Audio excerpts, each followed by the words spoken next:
សួស្តីនេះជាប្រភេទកំសៀវរក្សាកម្ដៅបានអញ្ចឹងកន្លែងនេះសម្រាប់ចុចមុខងារអញ្ចឹងពេលដែលយើងត្រូវការជ្រើសរើសមុខងារយើងត្រូវដាំទឹកហ្នឹងឲ្យពុះសិនកន្លែងអក្សរ M នេះយើងជ្រើសរើសចុងក្រោយគេនេះគឺមុខងារដាំទឹកឲ្យពុះពេលដែលយើងដាំទឹកពុះ100អង្សាហើយយើងអាចជ្រើសរើសមុខងារ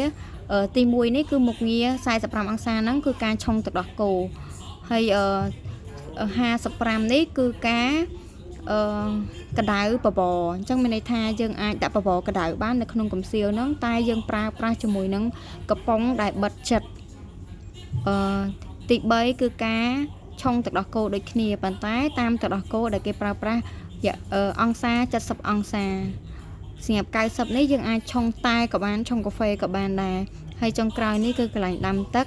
អញ្ចឹងបើក្នុងករណីយើងជ្រើសមុខងារដែលកំណត់នេះយើងចង់បន្ថយអង្សាបានគឺយើងអាចបន្ថយបាន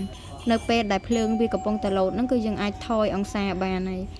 ហើយសម្រាប់ការដាក់ចាក់ទឹកគឺយើងចុចកន្លែងសោស្លេចនេះចាចុចកន្លែងនេះ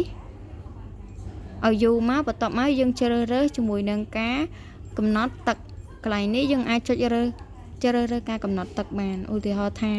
ខ្ញុំកំណត់ទឹកចាមកស្ទុះមកវាលោតទឹកនឹងចេញមកបន្ទាប់មកវានឹងលុកសោដើម្បីការពារកុំឲ្យមានការច្រឡំដៃឬក៏អីទៅចុចទៅវាអាចនឹងលោតទឹកមកម្ដងទៀតហើយពេលដែលវាអូតូហ្នឹងគឺវាអូតូរយៈពេល24ម៉ោងវានឹងអូតូបិទមកប្រភេទកំសៀវរក្សាហ្នឹងហើយចំណោះទឹកដែលយើងអាចដាក់បានហ្នឹងគឺយើងដាក់2លីត្រយើងអាចដាក់លើសពី2លីត្របានទេវាអាចនឹងធ្វើឲ្យទឹកពុះមកវាប៉ះពាល់ទៅដល់ម៉ាស៊ីនហ្នឹងអញ្ចឹងណា